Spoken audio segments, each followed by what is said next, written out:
enamorados de este espacio, bien compenetrados del territorio, de nuestro campo y en el entorno cercano, compartir, convivir, cooperar, colaborar y también muchas veces cuestionar cuando las cosas no son de la manera que nos parecen correctas, adecuadas o justas, o si simplemente algo nos genera inquietud, preocupación.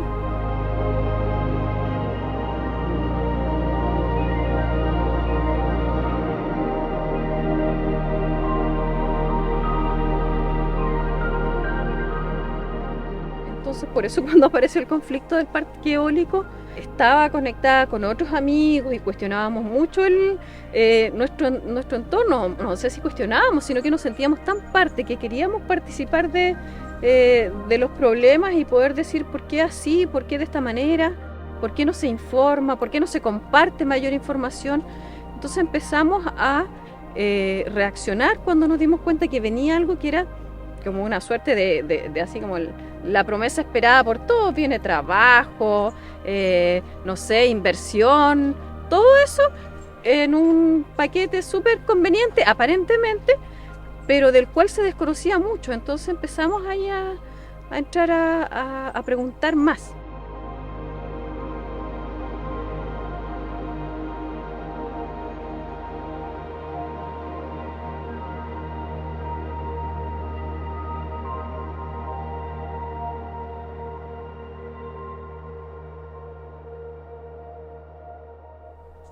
El proyecto no era tan pequeño como para decir no, es que no va a generar impacto. Me preocupó un poco que no tuviéramos el sustento para decir por qué nos perturbaba que se ponga esta cuestión en ese paisaje.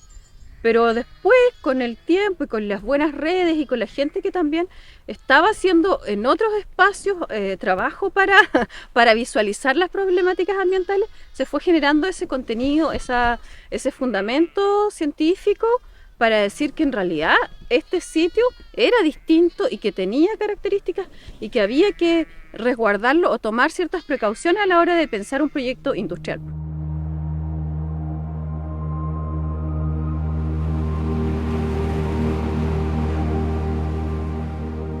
Porque hablamos de una zona de humedales, hoy día Santuario de la Naturaleza, Quilo. Entonces no estamos hablando de un lugar que no tenga una sensibilidad ambiental. Entonces había datos de habitantes, digamos, de habitantes en las costas del Pacífico y en el mar interior, especies migratorias, aves. Hay actividad humana en torno a los espacios, tanto por el lado de la costa del Pacífico, que está sindicatos de macheros, como por el mar interior, recolectores de orilla que explotan algas, mariscos, distintos productos que pueden encontrar ahí, son parte de su economía. Entonces había una actividad cultural, tradicional, un uso del espacio súper importante.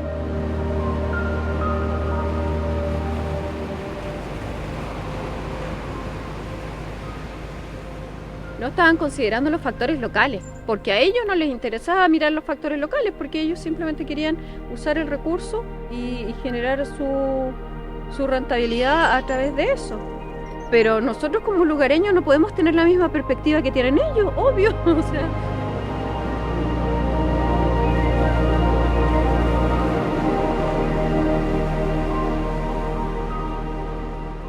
independiente de que se dice que la llegada de una empresa a un lugar trae desarrollo y trae desarrollo económico, que se entiende muchas veces que es lo mismo, pero eso es un año o dos y el proyecto funciona alrededor de 30 años su vida útil y en ese periodo da trabajo a 1 o 2 operarios. Entonces no estamos hablando de una cosa que realmente sea un impacto positivo para el desarrollo de la economía local. Más bien creo que se omite información y decir que el desarrollo que las economías locales están tomando desde hace algún tiempo hasta ahora en torno al turismo sustentable tiene un potencial aún mayor. Lo otro, obviamente, que también estos parques eólicos no son el puro aerogenerador y su base de concreto. Hay un centro donde se acopia la energía que ellos van a generar. Se acopian baterías comunes y convencionales, que son altamente contaminantes y obviamente no van a ser 3 o 4 baterías. Entonces, luego esa energía se tiene que conducir hasta el sistema interconectado central. Acá en Chiloé, para llegar a donde está la conexión, que es en Degan, tienen que talar bastante bosque por la línea que se va a construir.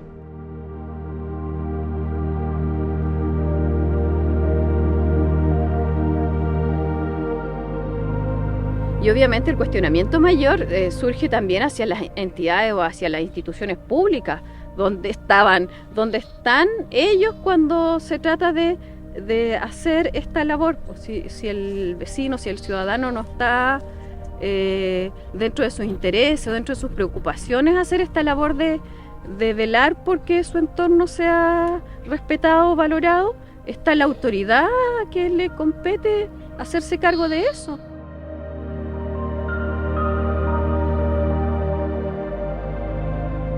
Y hoy día, en efecto, el proyecto está con luz verde. El proyecto podría, si quiere, ahora empezarse a construir.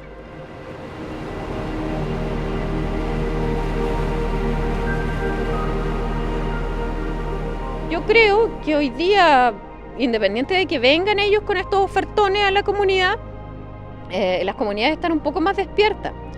Y se han dado cuenta también de algo que es muy importante, que hace 10 años, 12 años atrás, cuando hablábamos nosotros en ese periodo de lo que era el cuidado del medio ambiente, de lo que eran nuestros hábitats, de lo que era importante de evitar, digamos, que avance de manera tan desmedida los impactos del calentamiento global y de la actividad humana en el planeta, hoy día la gente lo está resintiendo, lo estamos resintiendo en el clima, en la falta de agua, en la pérdida de calidad de vida, pérdida de bosque, en muchas formas estamos resintiendo que nosotros sí tenemos responsabilidad en el suelo que habitamos.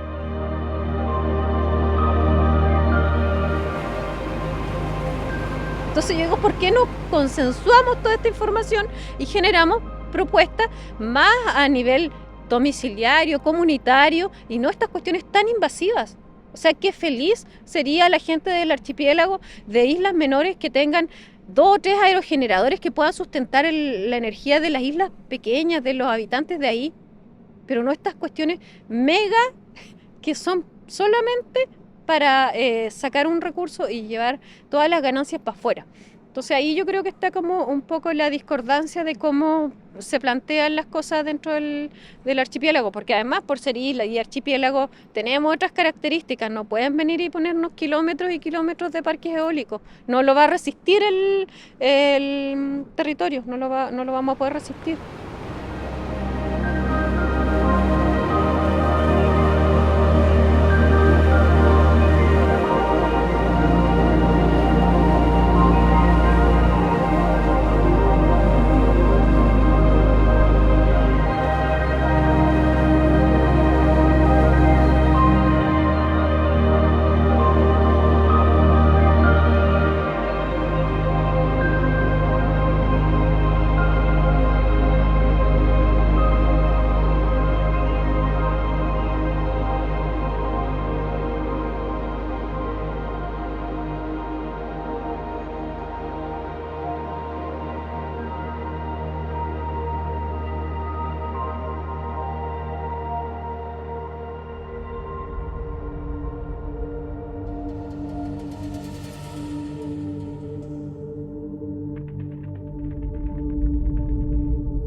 la relación que se estableció durante milenios con la naturaleza fue de equilibrio.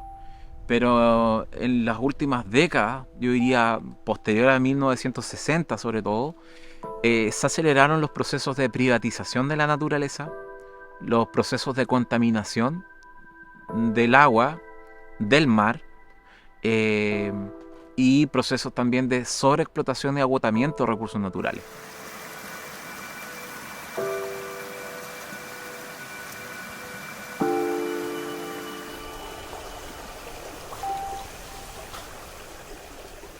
Y concretamente acá en Chiloé dependemos del agua de lluvia, vivimos en islas que están rodeadas de agua salada, de repente olvidamos eso que es algo tan elemental.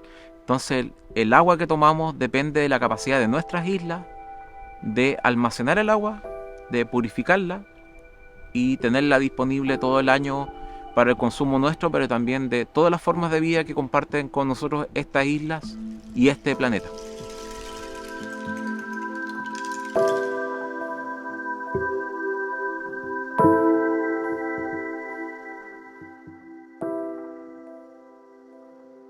Nosotros en el sector rural, tradicionalmente, de que yo me acuerde, siempre ha existido el famoso pozo del agua. Ya, y estos pozos eran una captación, si bien es cierto, subterráneo, un hoyo, pero son chicos, medían 3 metros, 4 metros, tú encontrabas agua. Y con eso subsistía tu casa, tus animalitos, porque no existían invernaderos como ahora, te digo 20 o 30 años atrás, no, tú trabajabas la huerta más en la tierra, porque el clima daba para eso. Ahora con el tema de la escasez hídrica no da para eso, porque las huertas se secan antes de madurar las cosas.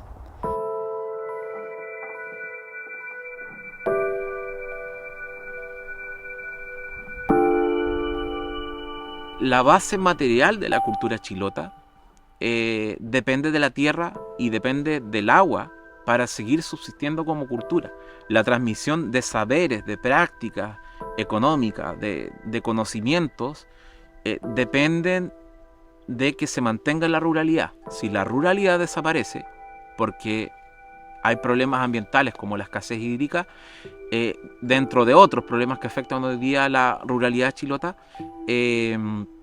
vamos a entrar en una crisis de envejecimiento de la ruralidad, una crisis de desruralización, de gentrificación rural, donde vamos a tener gente viviendo en los campos, pero no del campo. Y cuando eso ocurra, la cultura chilota se va a extinguir en su dimensión territorial terrestre. La cultura chilota tiene una dimensión terrestre, pero también marina. Entonces, por eso es importante la mantención de los bosques, de los suelos y el cuidado del agua, porque de estos ecosistemas depende nuestra cultura. La economía, los saberes, las tradiciones, todo depende del resguardo del patrimonio natural.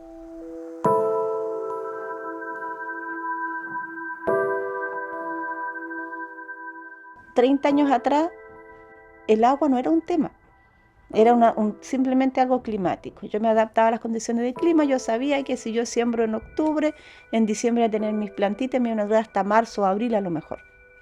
Yo tenía más tiempo para producir, para trabajar el agro, para sembrar distintas cosas.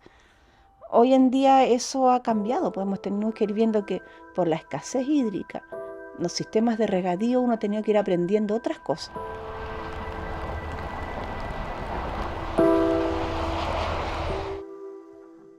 El agua se almacena en el archipiélago en diversos ecosistemas que actúan como embalses naturales. Y esos embalses naturales son los lagos y las lagunas, son los ríos, los bordes de ríos, los humedales, y acá tenemos diversas familias de humedales. Algunos son los suelos ñadis, ¿cierto? Otros son los ecosistemas de hualbes o bosques pantanosos, los ecosistemas de cipresales y tepuales, que son humedales también constituidos mayoritariamente de árboles. Y bueno, las turberas. Dentro de las turberas tenemos las turberas altas, pulvinadas, hombreotróficas. Pulvinadas significa que uno camina y son duritas, y hombreotróficas significa que dependen del agua de la lluvia, y que esas turberas están en las cimas de la cordillera de Pichén y Pirulil. Y también tenemos las turberas esfagnosas o topogenéticas, que son los pomponales. algunos de origen glaciar y otros de origen antrópico. Origen glaciar significa que se formaron naturalmente por la excavación y el retroceso de los hielos en los últimos 20.000, 15.000 años, mientras que los de origen antrópico son producto de incendios que quemaron el bosque y luego el bosque no se regeneró y vino el musgo pompón.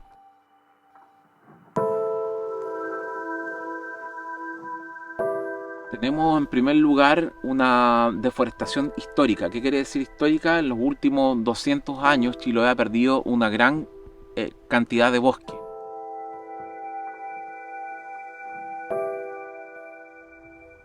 La deforestación influye mucho en que baja los caudales de los ríos, y los ríos abastecen, son como las primeras napas, pues las primeras napas de agüita son las que abastecen los ríos, entonces son las que hacían que uno pueda hacer un pozo a 3, 4 metros y tener agua.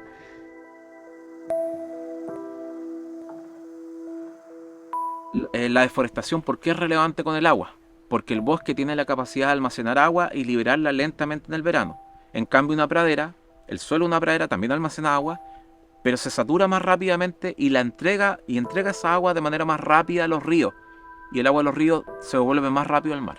Pero además tenemos una deforestación acelerada en las últimas, yo diría, 3 décadas, donde se han masificado los aserraderos y las motosierras y han provocado una pérdida de bosque, pero también una degradación de bosque. Y la forestación, por otro lado, se ha querido reforestar, ¿no es cierto? Estos campos que ya están limpios, que ya se fueron los árboles nativos propios de Chiloé, y se trajo un tema de eucaliptus. Yo no sé qué tan profundo habrá sido el estudio al respecto, pero el eucaliptus es un árbol que consume mucha agua, en relación a los árboles nativos. Entonces empezamos con el sistema de riego. Y los pozos nos fuimos dando cuenta que con el tiempo no daban abasto para casa e invernaderos.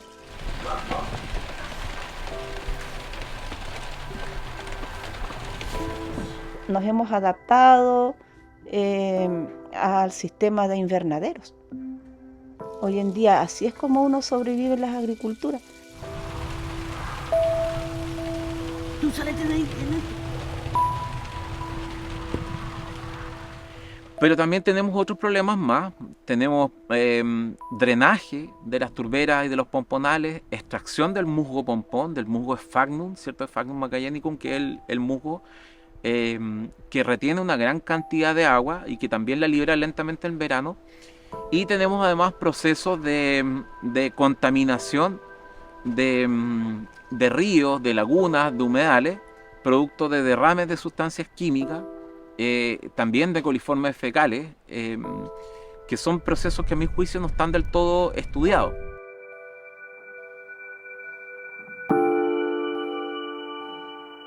Tenemos, no sé, aquí la comunidad somos, no sé, por 80 familias, y de estas 80 a 30 no tienen agua.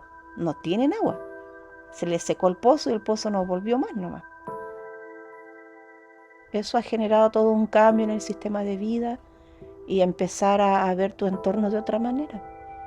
Y de acuerdo a eso irte adaptando e ir buscando formas de permanecer y de no terminar con todas las costumbres del campo, porque en el campo uno vive distinto que en la ciudad.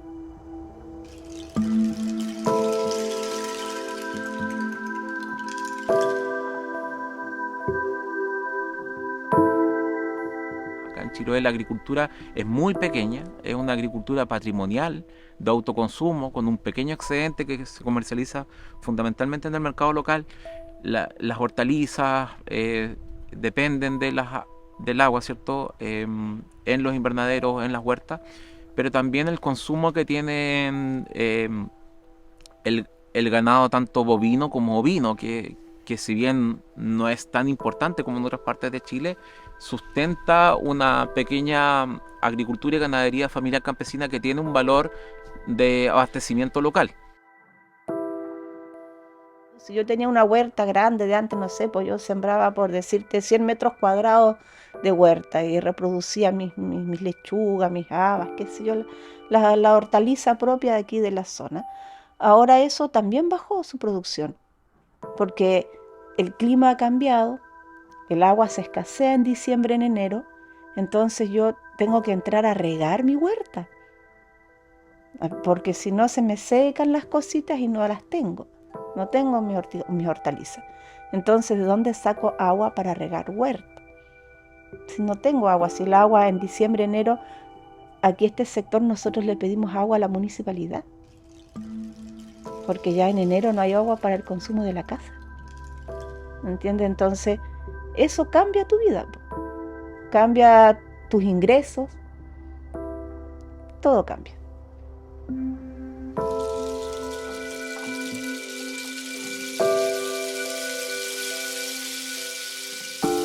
Tenemos un balance hídrico, ¿ya? Un balance hídrico significa un estudio científico de las entradas y salidas de agua al ecosistema. Entonces, si bien Chiloé tiene una estrategia de recursos hídricos, no tenemos del todo diagnosticado el problema como para trabajar en soluciones.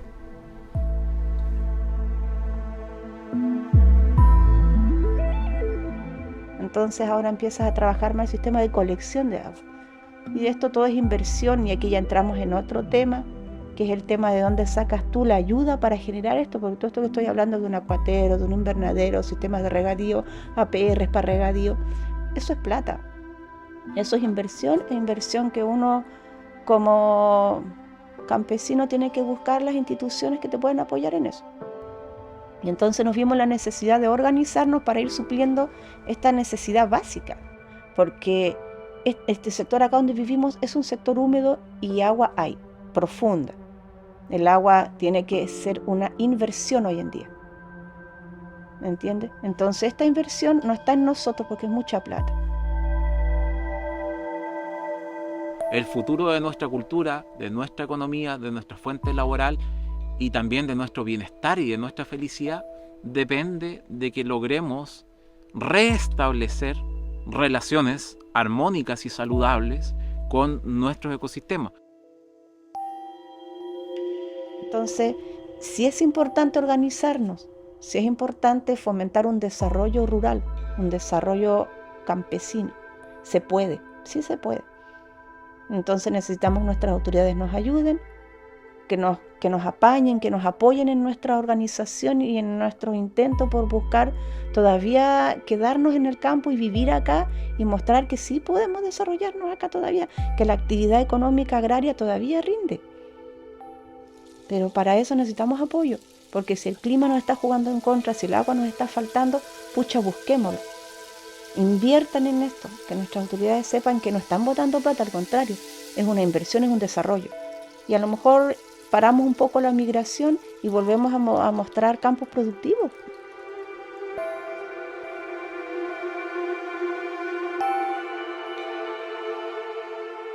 La diversificación de las actividades económicas, tanto en la tierra como en el mar, pueden ser la receta, ¿cierto?, a seguir sosteniendo nuestra cultura patrimonial chilota, insular.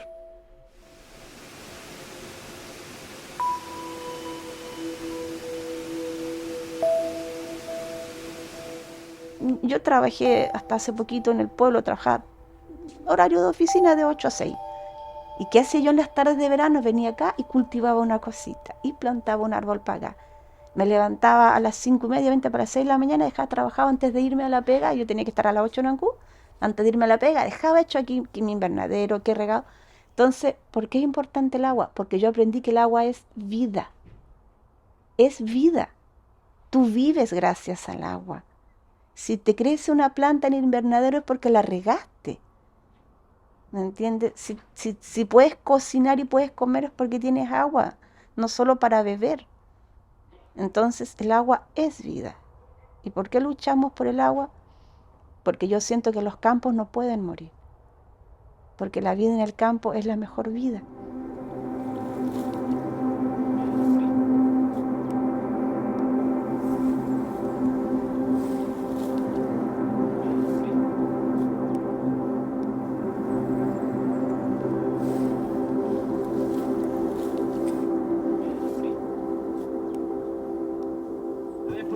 Compost a las semillas. ¿Por qué? Para que le dé fortaleza, ¿cierto? Esta es la comida de la semilla.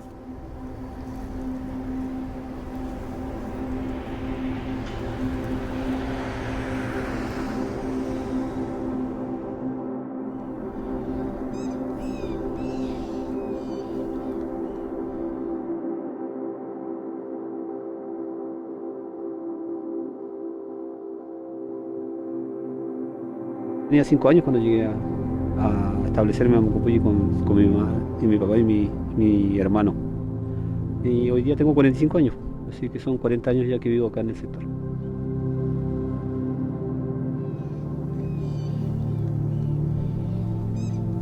Acá existen 7 vertederos entre domiciliarios e industriales en un radio no mayor a 1,5 kilómetros.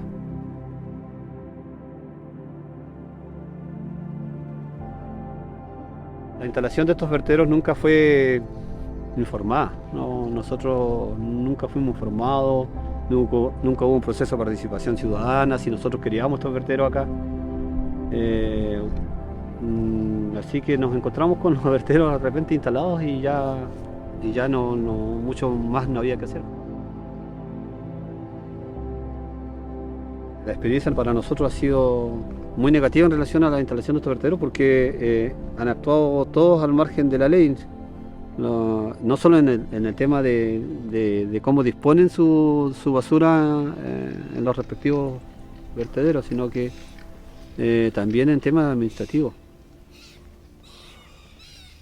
Son todos ilegales. A un pequeño emprendedor, cuando necesitan instalar un negocio, le exigen un montón de cosas, ¿cierto? Que el alcantarillado, que la autoridad sanitaria le dé los permisos. Estos caballeros no tienen absolutamente nada, jamás ingresaron al servicio de evaluación. Y para seguir disponiendo la cantidad de toneladas que disponía Resiter, tenían que haber ingresado al servicio de evaluación, cosa que no hicieron, ¿ya? Eso se llama ilusión ambiental y es un delito. Y ellos operaron hasta el 2019 así. Y eso en conocimiento de todas las autoridades, que la autoridad después diga, ¿sabe qué? Nosotros no sabíamos, no conocíamos, eso no es verdad, porque ellos obtuvieron resolución de sanitarias para seguir operando.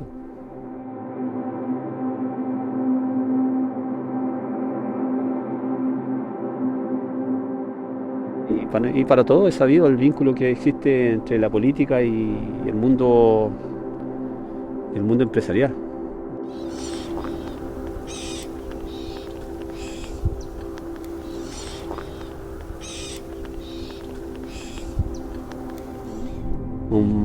Una especie de cáncer que ha habido en relación a estos temas y las vinculaciones que hay que ha existido de manera transversal, no de un sector u otro político, sino que de manera transversal. El vínculo del financiamiento de campaña en cuanto a las empresas y la industria la industria del salmón y la industria del chorito son industrias fuertes acá en Chile. Cuando tuvimos la primera reunión de la mesa de trabajo en Mocopulli, como ahí por los meses de mayo sería del 2019, llegaron buses con operarios de la industria de viticultura, como para presionar respecto de la respuesta que nos pudiese dar la autoridad regional. Entonces igual como que la industria no ha tenido un rol muy proactivo en relación a hacerse cargo de los pasivos, de la contaminación que tiene o que ha generado en este sector. Más bien busca desligarse de su responsabilidad y en ese momento de culparnos a nosotros por la situación laboral de sus trabajadores.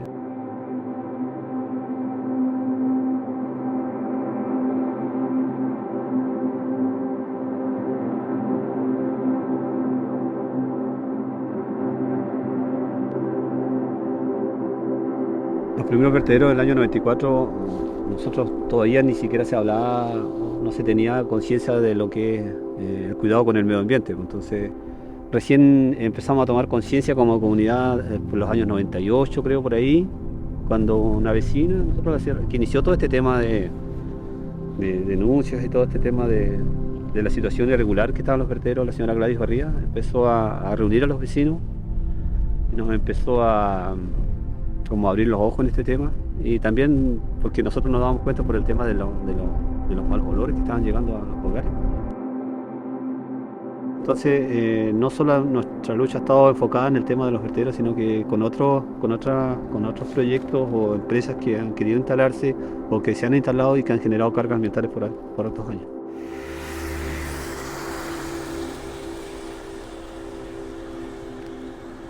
Respecto de los vertederos mismos, bueno, el tema de los malos olores, la contaminación que hay hacia las napas subterráneas, hacia los cauces de agua. En el caso de Corcovado, ellos vertieron lodos horribles al río de manera intencional, cuando ya no tenían dónde más disponer estos residuos líquidos, lisa y llanamente abrieron zanjas a la quebrada y los tiraron al río.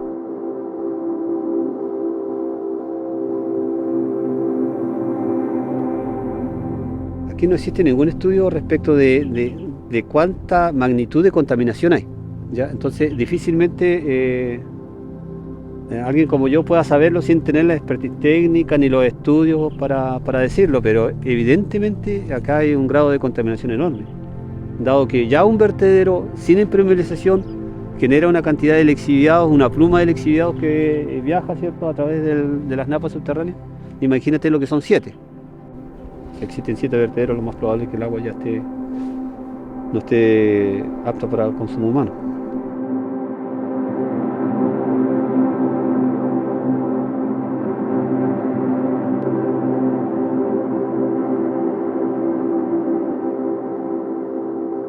El compostaje, la lombricultura, es el camino. Pero también, antes de llegar a eso, creo que el evitar generar residuos también es el camino. Ver alternativas, ordenanzas para evitar tanto plástico en la isla, tanta cosa que llega, tanta basura que ingresa. Yo creo que por ahí va el camino. Ahora, evidentemente es una cosa más masiva, pero hay que ver las alternativas que se están barajando hoy a nivel provincial y que vayan determinadas en ese camino.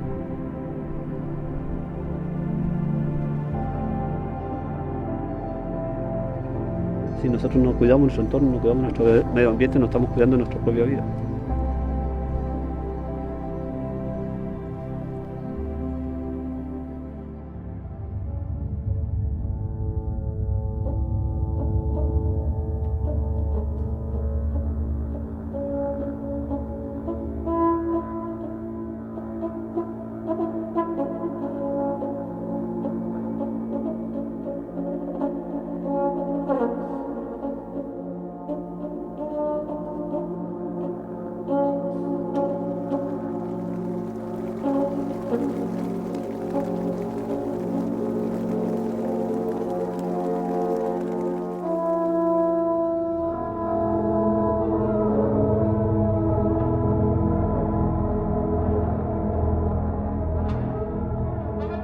La libertad, yo creo que es una de las razones por la cual nos embarcamos en un proceso de defensa del mar. El haber tenido esa libertad milenaria, miles de años en una libertad de convivencia con el Lafken, y llegar a un momento de nuestra historia, quizá lo que fue el Mayo Chilote también, que significó para nosotros, para nosotras, las mujeres mayores sobre todo, el sufrir y orar porque llega la marea para ir a mariscar y no puedes ir a mariscar porque está todo contaminado.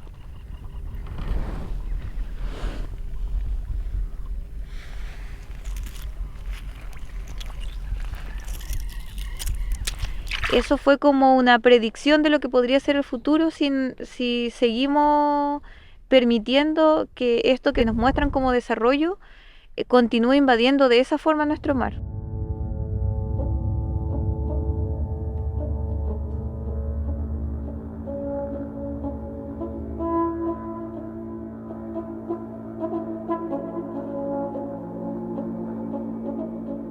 Hoy en día nos damos cuenta el valor, por ejemplo, de los conchales. Vemos que en los conchales está una historia milenaria de la cual no nos hablan los libros de historia. Por lo menos cuando somos niños sabemos más cosas de Roma, de Grecia, de cualquier lugar del mundo, menos de la importancia de los conchales o de los corrales de pesca. Que detrás de los corrales de pesca no solamente está el corral de pesca como un espacio para atrapar a los peces, sino que en otros tiempos los corrales de pesca tienen cierta estructura donde se hacía ceremonia en esos espacios.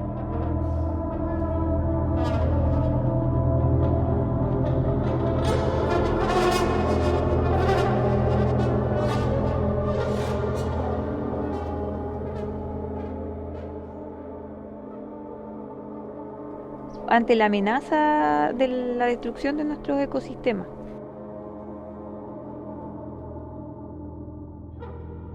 Nosotros nos organizamos como ENCPO, tenemos un espacio en común, tenemos lugares de marisca en común, lugares de pesca en común, por lo tanto lo solicitamos en conjunto. Pero después nos damos cuenta que también en el resto del archipiélago de Quinchao también hay otras personas que vienen a mariscar. Nosotros vamos a mariscar a otras islas en algunos casos. El espacio es compartido. Si hay alguna enseñanza de nuestros mayores es que nunca hay que entrar en conflicto entre nosotros, nosotras por el Lafquén. Por lo tanto, nos organizamos para que esos espacios costeros, estas ENCPO, de las distintas islas de Quinchao, podamos trabajar en una mesa territorial, que es el proceso que estamos hoy en día, aunando criterios, discutiendo algunas cosas y cómo después nos organizamos con otros archipiélagos, archipiélago de desertores, cómo nos organizamos con el archipiélago de las Chauques, que son como los pasos que se vienen ahora como porque son espacios comunes, de uso común. Somos una identidad mapuche-huilliche, pero también tenemos un origen chono, y ese origen chono nos hace movernos constantemente de archipiélago en archipiélago.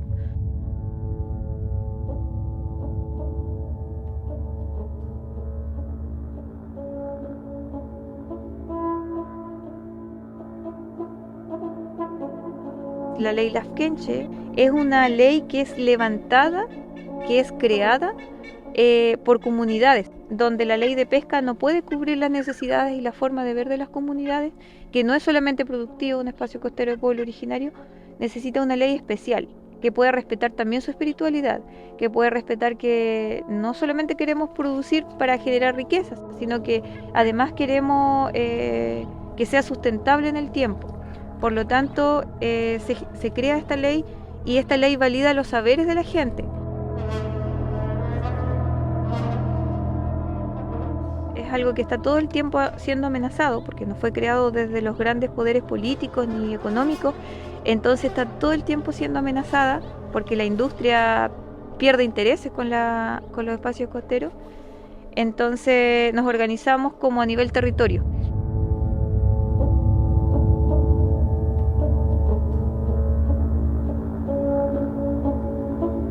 También se habla de que los espacios costeros de pueblos originarios quieren como evitar el progreso.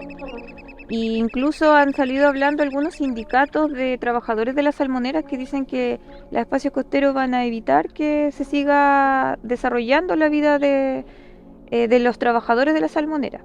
Y eso tampoco es así, porque los espacios que están otorgados bajo la Subsecretaría de Pesca siguen estando. Ese espacio sigue operando, sigue trabajando la gente que está ahí. Los espacios costeros de pueblo originario vienen a ocupar o a solicitar esos espacios donde no hay concesiones. Y la apuesta para el futuro es generar también desarrollo, pero desarrollo sustentable en nuestros territorios.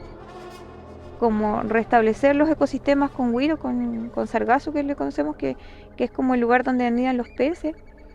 Hacer repoblamiento, que es lugares donde ya no, por ejemplo, estas playas donde ya no quedan locos, pero alguna vez sí hubo, volver a traer semillas de locos, hacerlo quizá ahí unir los dos conocimientos, el conocimiento científico de la gente que estudia biología marina o acuicultura, más la sabiduría de la gente, en qué momento se puede generar este repoblamiento, utilizar y rescatar quizá lo que eran las sabidurías de la siembra de marina, que le llaman en algunos lugares, que son la mien que hacen ceremonias para pedir nuevamente la abundancia en el mar.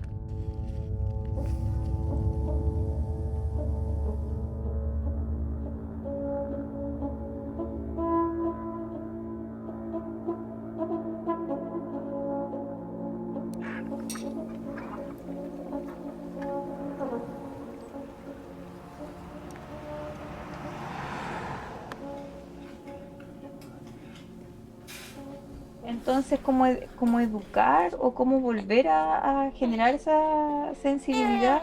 Está en el volver a decir, oye, estamos en peligro, está en peligro esto, está en peligro nuestra posibilidad de que nuestras generaciones, de que nuestras generaciones puedan tener el conocimiento de ir a mariscar, de ir a pescar, que puedan tener todavía esa información.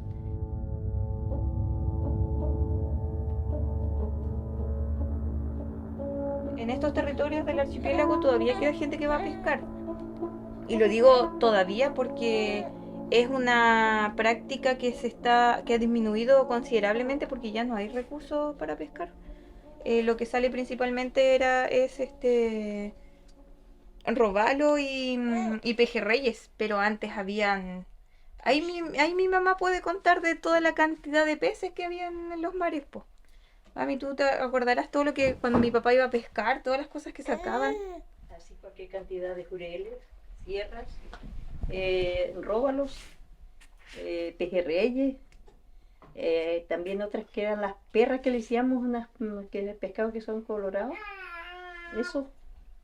Era mucha abundancia, era de antiguamente. Sacos.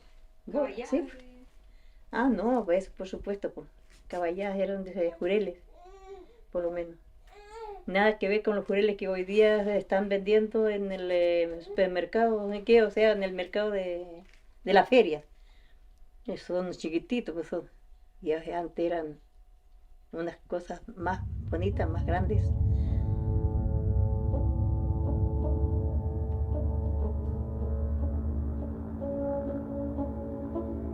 El buen vivir es como ella siempre ha vivido, pues libre. Si tiene que comer papa, bueno, siembra papa y va a sacar sus papas y va a comer papa. Si quiere comer gallina, va a criar su gallina y va a tener gallina. Entonces, si quiere ir a comer marisco, va a ir a la playa y va a sacar marisco. Tener la libertad de movernos en el territorio sin tener que depender de cosas que nos puedan esclavizar, sino que tener la posibilidad de vivir en la tierra. Como que siento que el buen vivir tiene que ver con ese equilibrio en la naturaleza. Y ese equilibrio que se rompió también porque sobresaturamos a la naturaleza y ahí ya no hay buen vivir. El buen vivir tiene que ser vinculado a lo que se llama en Mapudungún el Itrofil Muñén, como el ecosistema, como todos conviviendo en el ecosistema.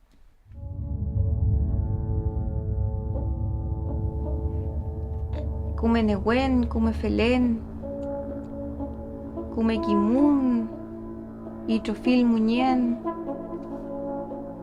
Ñuque Mapu.